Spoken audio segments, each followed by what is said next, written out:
사람에게는 누구나 감당해야 하는 책임이 있죠. 높은 지위에 있든지 낮은 지위에 있든지 많은 일을 맡고 있든지 적은 일을 맡고 있든지 책임이 있습니다. 책임을 맡았다면 그 책임을 다하는 것이 그 사람이 마땅히 해야 할 도리입니다. 하나님께서는 이 세상 모든 만물을 창조하셨습니다. 그리고 우리가 잘 알고 있듯이 맨 마지막 날에 하나님의 모양과 형상대로 인간을 창조하셨죠. 그리고 인간에게 생육하고 번성하고 땅에 충만하라는 축복의 말씀을 해주셨고, 또 땅을 정복하고 모든 생물을 다스리라 이렇게 말씀하셨습니다. 무슨 말씀이겠습니까?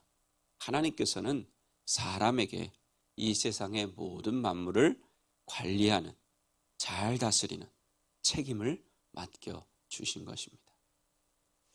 우리는 늘 청지기에 불과하다는 것을 기억해야 됩니다. 이 세상에 우리가 누리고 있는 모든 것이 우리 것이 아니라는 것이죠. 하나님께서 우리에게 맡겨주신 것이라는 것입니다. 베풀어 주신 것이라는 것입니다. 즉 하나님께서 잠시 이 땅에 사는 동안 우리에게 맡겨주셨으므로 우리는 그 맡겨주신 것에 대해서 최선을 다해서 책임을 져야 한다는 말씀입니다. 우리의 건강, 물질, 자녀, 시간, 이거 우리의 것이 아니라 하나님께서 우리에게 맡겨주셨다 하는 그런 의식이 있어야 합니다. 모두 하나님의 것입니다. 하나님의 것을 우리에게 맡겨주셔서 우리는 우리 것을 잘 관리해야 되는 책임이 있는 줄로 믿습니다.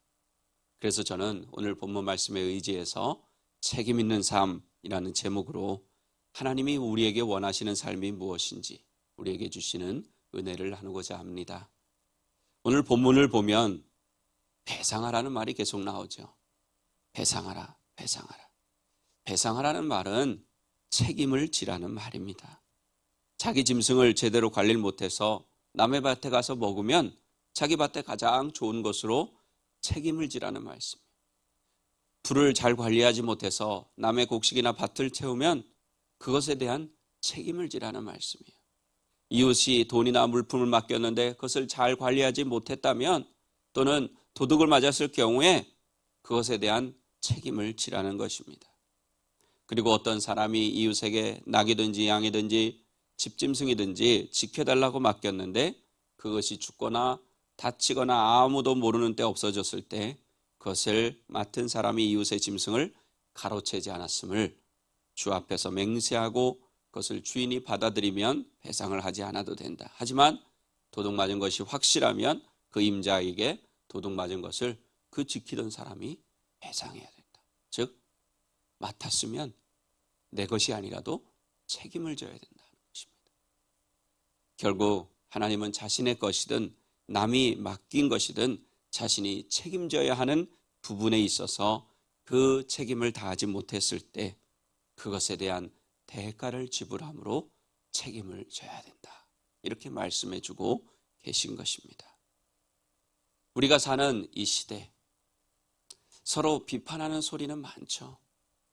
서로 네가 잘났다, 내가 잘났다, 네가 못났다, 내가 잘났다. 근데 중요한 것은 그 다음이에요. 그렇게 지적하고 비판했으면 그것에 대해서 누군가는 책임을 지는 목소리를 내고 책임을 실제로 져야 하는데 그런 사람은 없다는 것입니다. 잘한 것에 대해서는, 좋은 것에 대해서는 자기의 이름을 내세우고 자기가 했다고 막 자랑하는데 잘못한 것에 대해서는 책임을 지려고 하지 않습니다. 우리는 그리스도인으로서 책임지는 그리스도인이 되어야 합니다. 책임을 지지 않으니까 세상에서도 점점 설 자리를 잃어가고 우리의 목소리가 세상을 울리지 못하는 것입니다. 하나님께서 그냥 우리에게 목사의 직분, 장로의 직분, 집사의 직분 주신 것이 아니죠. 아무런 생각 없이 하나님의 일을 맡기신 것이 아닙니다. 우리에게 그냥 건강과 물질을 주신 것이 아니고 청지기로서 하나님의 것을 맡은 자로서 책임을 하라고 주신 것입니다. 우리는 우리 자신이 감당해야 될 책임뿐만이 아니라 다른 사람에게 위임받은 것도 그것에 대해서도 책임을 질 줄 알아야 합니다.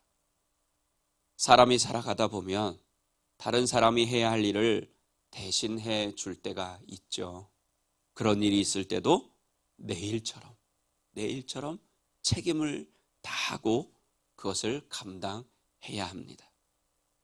그러면 우리가 이 시대 가운데 특별히 책임져야 할 부분이 어떤 부분이 있을까요? 많이 있겠지만 오늘 새벽이니까 두 가지만 간단하게 살펴보겠습니다.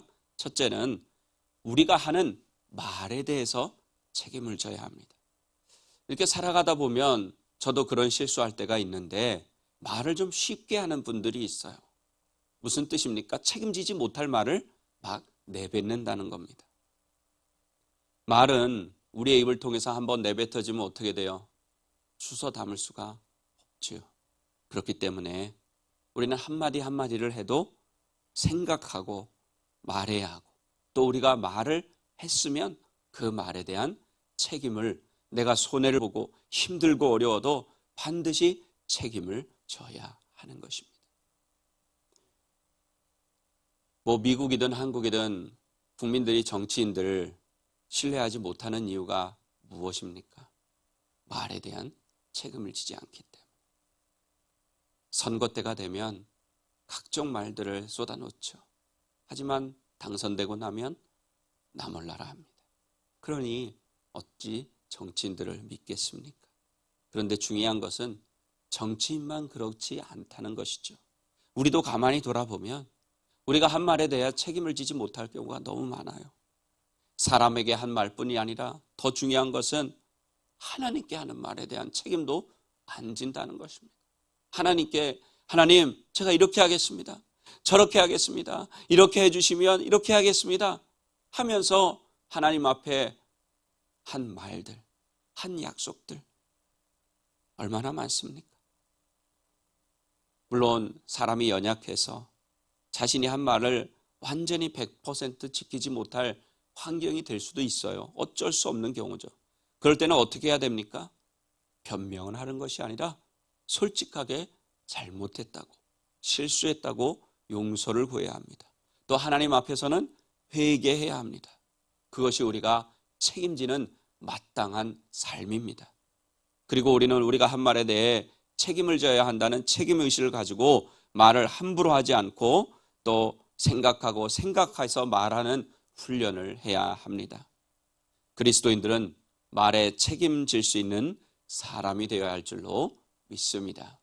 둘째는 우리가 한 행동에 대해서 책임을 질 수 있어야 돼요. 자기 감정에 따라 막 행동을 해놓고 그것에 대해 책임을 못 지는 경우가 많습니다. 책임지지 못할 행동은 하지 말아야 한다는 뜻이죠. 오늘날 성에 대한 올바른 가치관이 정립되지 않아서 책임지지 못할 행동을 얼마나 많이 합니까? 그것으로 인해서 사회에 얼마나 많은 문제가 일어나는지 모릅니다. 어떻게 되겠지 하는 막연한 생각으로 행동해서는 안 됩니다. 성뿐만이 아닙니다. 다른 모든 부분에서 다 그렇습니다. 특히 우리 그리스도인들은 우리가 말씀은 많이 듣고 아멘하고 그렇게 살겠다고 마음은 먹었지 그 말씀대로 살지 못하는 경우가 많거든요. 우리는 하나님의 말씀대로 행함으로 우리의 삶에 대한, 우리의 행동에 대한 책임을 질 줄 아는 그런 사람이 되었으면 좋겠습니다. 나인홀드 니버라고 하는 유명한 신학자가 이런 말을 했습니다. 책임이란 말을 빼버리면 인생은 아무 의미가 없다. 즉 인생은 책임지는 삶이라는 것입니다. 얼마나 그 책임이 중요하면, 책임을 빼버리면 아무 의미도 없다. 인생은 책임지는 삶이 여러분 아름다운 삶입니다. 믿으시기 바랍니다. 그 당시에는 어렵고 힘들고 손해봐도 그것으로 인해서 내가 어려움을 겪어도 책임지는 삶이 결국은 인정받게 되고 무엇보다도 하나님이 인정해 주시는 그런 삶이 될 것입니다. 우리가 불리하다고 해서 우리의 책임을 회피해서는 절대로 안 됩니다. 지금 이 땅의 교회와 성도들이, 주의 종들이 얼마나 책임을 회피하고 있습니까? 비진리가 판을 치고 있는데, 우상이 숭배하는 것이 우상 숭배가 판을 치고 있는데, 버젓이 교회 안에 비진리가 들어와 있는데도 그것에 대해서 책임을 지지 못합니다. 책임지는 말을 하지 못해요. 왜? 책임질까 봐. 책임지는 것이 싫어서. 하지만 하나님 앞에서 우리는 어떤 책임도 회피할 수 없다는 사실을 기억해야 합니다. 내가 그때 잠깐은 그 책임을 모면한다고 해도 하나님 앞에서는 그렇지 않다는 것입니다. 여러분과 제가 하나님께서 허락하신 이 세상을 살아가면서 해야 할 모든 것에 대해 책임을 질 줄 아는 아름다운 인생으로 살아가기를 예수님의 이름으로 간절히 축원합니다.